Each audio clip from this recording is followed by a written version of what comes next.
Halo, balik lagi dengan gue di sini Tegar Irsyad. Kali ini kita akan bahas ending ya dari series terlaris sepanjang masanya Netflix, yang dimana series yang udah kita tunggu-tunggu ya dari 3 tahun ya ini ya. Dan series yang akan kita bahas kali ini berjudul Squid Game 2.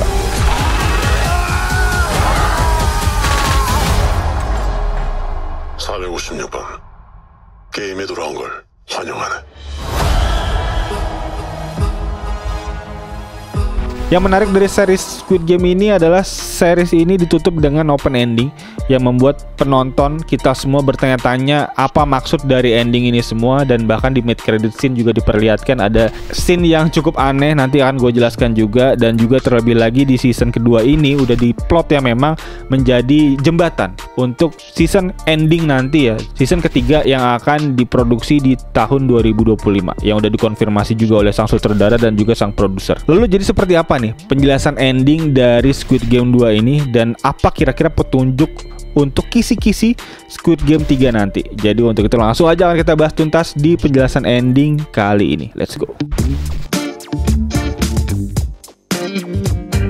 Tapi sebelum itu gue mau ngasih tau dulu untuk sinopsisnya, yang dimana menceritakan Song Ji-hoon. Song Ji-hoon ini pemeran utama kita yang diperankan oleh Lee Jung Jae. Dia juga bermain di Squid Game pertama dan bahkan dia menang ya, memenangkan hadiah 45,6 miliar won dari Squid Game yang pertama. Namun dia membatalkan rencananya nih untuk pergi ke Amerika Serikat ya di ending Squid Game pertama kemarin ketika rambutnya masih merah di situ. Dikarenakan memang dia mengalami trauma yang mendalam gitu, karena dia kehilangan banyak temannya gitu ya dari permainan Squid Game yang pertama kemarin. Selain itu juga si Gi-hun ini memang masih sering diteror ya oleh frontman. Frontman ini adalah kita bisa lihat ya yang memakai topeng gitu ya di Squid Game pertama, dan bahkan di Squid Game kedua juga diperlihatkan nanti sebagai pemimpin game, yang dimana ini membuatnya dia bertekad gitu untuk bisa membalaskan dendam kawan-kawannya yang meninggal ini gitu, untuk bisa memberhentikan permainan yang keji ini menurut Song Ji-hoon ini. Dan di sisi lain juga di situ ada Hwang Jun-ho, kita panggil aja Junho. Junho ini diperankan oleh Wi Ha-jun, yang dimana dia ini masih terus mencari kakaknya yang terlibat di dalam permainan Squid Game ini. Meskipun kini dia bertugas sebagai polisi lalu lintas, Junho memanfaatkan waktunya untuk menyusuri pulau-pulau yang ada dan dicurigai sebagai lokasi Squid Game. Jadi ini membuat si Junho ini memang memfokuskan dirinya untuk bisa mencari pulau yang dia yakini sebagai pulau Squid Game. Dan dengan dua motivasi berbeda dari dua karakter ini tentunya menjadi pertanyaan yang cukup dalam untuk kita. Apakah mereka mampu gitu untuk bisa menemukan frontman dan juga pulau dari Squid Game ini? Tentunya bisa langsung teman-teman tonton aja, gue nggak spoiler untuk kali ini. Dan selanjutnya untuk penjelasan ending, spoiler alert yang sangat gede banget. Untuk teman-teman yang nggak mau kena spoiler bisa berhenti di sini, karena emang ini video spoiler ya tentunya ya, karena judulnya penjelasan ending tentunya. Dan langsung aja kita masuk untuk penjelasan ending, di mana di sini seperti yang kita sudah sampaikan sebelumnya, season kedua ini memang dirancang sebagai jembatan untuk penutup cerita di season ketiga nanti, dimana endingnya dibuat memang open ending udah pasti di season kedua, dengan banyak pertanyaan menggantung dari konflik yang emang belum selesai. Penjelasan ending yang pertama untuk frontman aka Yong-il. Yong-il ini adalah pemimpin tertinggi Squid Game ya, setelah Il-nam meninggal dunia. Il-nam itu adalah pemain 001 ya di Squid Game pertama, dan sekaligus juga salah satu pendiri ya, bahkan founder ya dari Squid Game ini ternyata. Dan Yong-il ini juga menjadi pemain 001 juga di arena Squid Game kali ini. Dan sekaligus for information juga bahwa Yong-il ini adalah pemenang kontes di tahun 2015, yang artinya kontes sebelum dari Gi-hun ya. Dan posisinya si Yong-il ini sangat penting gitu di dalam sistem Squid Game ini. Kita bisa diperlihatkan bahwa si Yong-il ini sempat masuk ya ke dalam game sebagai 001, yang bisa gue tangkap juga sebagai cara untuk bisa meredam revolusi yang dipaparkan oleh si Gi-hun. Ya, dimana Gi-hun kan memang bisa kita lihat di game pertama dia bermain red light green light, di situ dia memberikan kisi-kisi ya bahwa harus diam gitu ya untuk agar tidak terbunuh tentunya. Dan di situ mungkin yang membuat Yong-il ini akhirnya memutuskan untuk bisa masuk ke dalam game, karena kita nggak bisa ngelihat dia di game pertama tentunya, dan kita bisa ngelihat dia ketika lagi vote untuk di game kedua. Dan di akhir cerita bisa kita lihat si Yong-il ini akhirnya balik lagi ke sistem sebagai frontman lagi gitu, yang dimana semata-mata untuk meredam dari aksi pemberontakan yang dilakukan oleh Gi-hun dan kawan-kawan.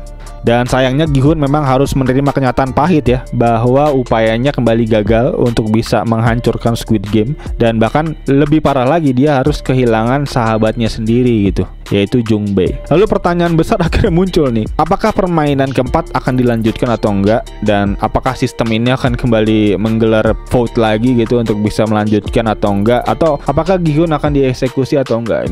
Itu mungkin menjadi misteri ya untuk di series ketiga nanti.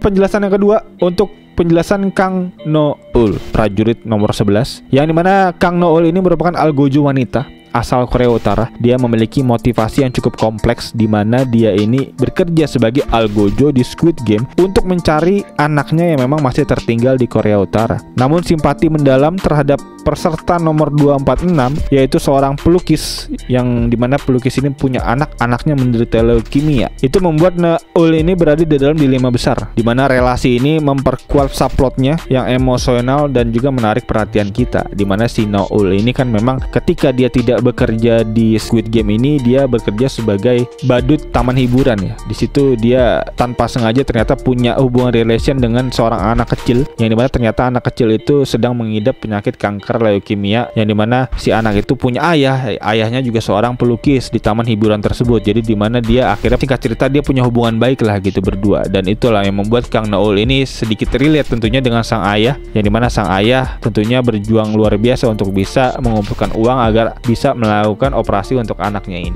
Dan si ayah dari anak Kang No-eul ini ternyata adalah peserta nomor 246. Jadi sungguh kontradiktif, dan bisa kita lihat juga di ending ya, bahwa si Kang No-eul ini kayaknya menurut gua, prediksi gua, dia tuh sebenarnya nembak si 246 itu nggak di jantung, nggak di dada, tapi memang di tempat-tempat yang memang bisa disembuhkan. Dan prediksi gua 246 ini masih hidup dan mungkin bisa kembali berkumpul dengan keluarganya, yaitu si sang anak tadi. Atau mungkin plan B-nya, prediksi gua, si 246 ini meninggal tapi mampu untuk bisa mendonorkan sum-sumnya untuk bisa masuk ke tubuh anaknya agar sembuh gitu. Mungkin itu prediksi gue lah untuk subplot dari Kang No-eul ini.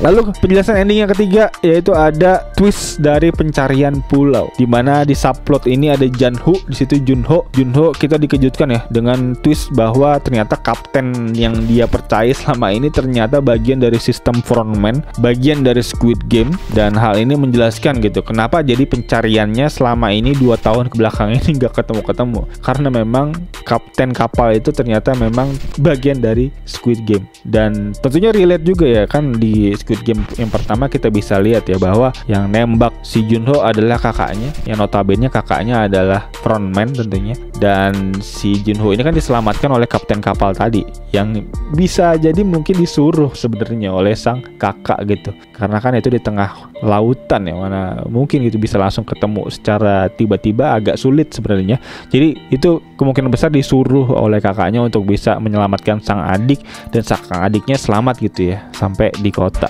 Dan dia punya hubungan baik sampai akhirnya dia setiap hari gitu untuk bisa nyari pulau tersebut melalui kapal tadi gitu. Yang dimana sebenarnya artinya dari awal si kapten kapal ini tahu sebenarnya di mana posisi dari pulau Squid Game ini.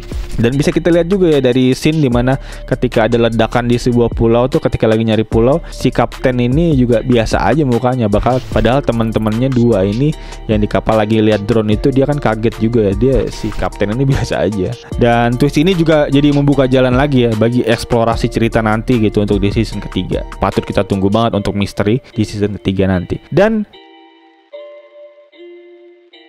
penjelasan ending yang keempat ada mid credit scene. Kita bisa lihat di mid credit scene ini ada 3 peserta yang sedang menghadapi boneka Yong-hee dalam permainan Grand Ring Light tadi ya. Permainan pertama sebenarnya itu. Dan Yong-hee ini sebenarnya juga diadaptasi oleh cerita rakyat di Korea tahun 70-an, dan dia sebenarnya memiliki adik laki-laki bernama Chol-soo di cerita itu, yaitu seorang boneka juga. Dan Chol-soo ini terlihat tuh di ending credit scene tadi itu, dimana pakai topi, yang bisa kita lihat juga di trailer sebenarnya, yang ternyata nggak keluar ya di season kedua. Yang dimana menurut gua ada dugaan kuat nih bahwa si Chol-soo ini akan menjadi elemen penting untuk di game selanjutnya di season ketiga nanti. Dan gue juga punya dugaan bahwa Chol-soo ini kayaknya punya kemampuan lebih deh, yang bisa kita lihat ya. Untuk kemampuan dari Yong-hee, boneka Yong-hee yang pertama ini kan cuman bisa ngedetect doang kan gerakan ya, jadi motion detection doang gitu kayak CCTV sebenarnya. Tapi dugaan gue untuk si Cholsu gue rasa akan bisa nembak tuh, si boneka itu bisa otomatis nembak jadi tanpa perlu pakai sniper lagi, jadi benar-benar otomatis ya, AI ya, pakai AI gitu. Itu mungkin dugaan gue dari mid ending credit scene ini. Jadi Cholsu itu adalah boneka tambahan untuk game selanjutnya di season ketiga nanti. Dan selanjutnya kita masuk ke prediksi season ketiga. Di sini gue kumpulin ya, untuk prediksi season ketiga ini gue rasa akan menjadi klimaks gitu untuk dari cerita Squid Game ini, karena emang dikonfirmasi bahwa Squid Game hanya akan mempunyai 3 season dan ini artinya season terakhirnya. Dan juga di sini Gi-hun yang di sini ya di setup di season kedua yang memiliki rasa bersalah yang besar pastinya karena kematian sahabatnya, kemungkinan besar gue rasa akan mengalami transformasi yang besar juga gitu di season ketiga nanti. Dan sementara itu juga si subplot si Junho dan juga Kang Naul yang penembak nomor 11 tadi juga kemungkinan akan menjadi fokus utama nih dalam season ketiga nanti. Jadi gue rasa season ketiga nanti lebih fokus kepada subplotnya aja untuk bisa menuntaskan apa yang terjadi sebenarnya dari Squid Game ini dan siapa dalang dari pelakunya dan di mana tempatnya mungkin akan terkuak ya di season ketiga nanti. Terlebih lagi si Kang Naul nih. Kang Naul ini berperan sangat penting sebenarnya sebagai algojo, sekaligus juga punya latar belakang yang kompleks banget ya. Dia dekat dengan Korea Utara dan juga punya motivasi personal yang dalam gitu untuk bisa kembali bertemu dengan anaknya dan membuat karakter ini gue rasa cukup menarik banget gitu untuk diikutin di season ketiga besok. Dan juga ada Junho sebenarnya untuk prediksi gue di season selanjutnya juga akan punya peranan penting di situ dalam mengungkap misteri frontman dan lokasi Squid Game tadi. Dan juga gue rasa ini akan mengambil porsi yang cukup banyak kayak screen time ya kayaknya untuk di season ketiga nanti. Dan yang pasti season ketiga ini gue rasa akan menjadi ajang penuntasan lah untuk konflik-konflik yang ada dibentuk dari season kedua ini akan terjawab harusnya di season ketiga nanti. Dan kira-kira gimana menurut teman-teman semua untuk teori-teori yang beredar, teori-teori yang ada dari mid credit scene tentunya di season kedua ini? Untuk teman-teman mungkin yang punya pendapatnya atau mungkin punya pandangannya, reviewnya sendiri atau mungkin punya penjelasannya sendiri, bisa langsung kita obrolin di kolom komen di bawah. Gua sangat excited banget untuk bisa ngobrolin series ini. Ini series yang keren banget. Dan untuk review akan gue buat videonya sendiri lah ya. Dan kayaknya berikut kurang lebih untuk video penjelasan ending untuk Squid Game 2 kali ini. Dan ya kayaknya itu aja untuk video kali ini. Sekali lagi thank you buat yang nonton, dan untuk teman-teman yang menonton bisa langsung klik tombol like, subscribe dan loncengnya di bawah agar teman-teman gak ketinggalan video-video seputar penjelasan ending dan review-review lainnya dari channel ini. Dan kayaknya itu aja. Sekali lagi thank you buat yang nonton. Asal seperti biasa gue Tegar Irsyad. Peace out.